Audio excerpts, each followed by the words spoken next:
Estar aqui é sempre tão difícil. Olhar em volta e não ver mais que escuridão. As ondas vêm a cada dia sobre mim. Ventos incessantes não me deixam descansar.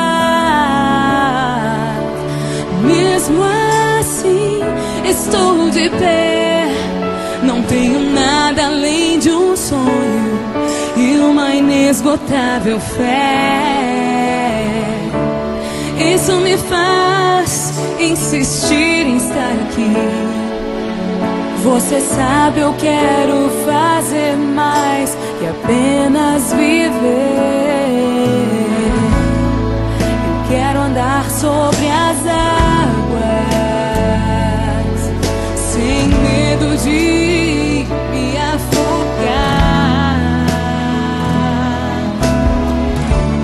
Mesmo que os ventos me façam tremer, olhando em teus olhos e segurando em tuas mãos, eu sei que está tudo bem.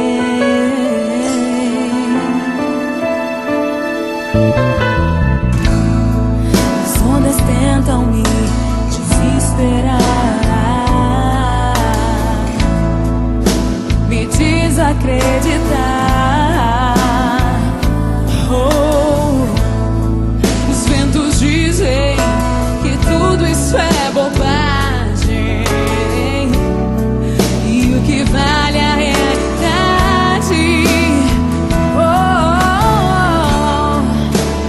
Mas em tuas mãos eu posso ter força pra seguir e não olhar pra trás. Só quero ouvir tua doce voz a me dizer: vem sem medo, vem. Eu quero andar sobre as águas, sem medo de me afogar.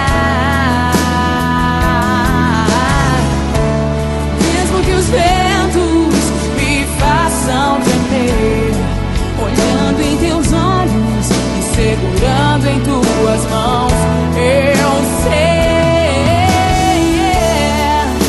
Sim, eu sei, não é ilusão. Pai, eu sei que nossos sonhos são reais. E quando tudo parecer tão frio e só, me leva em teus braços e me faz descansar.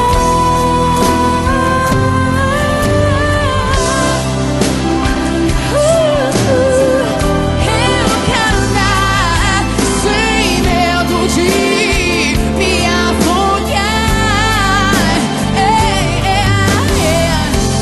Mesmo que os ventos me façam tremer,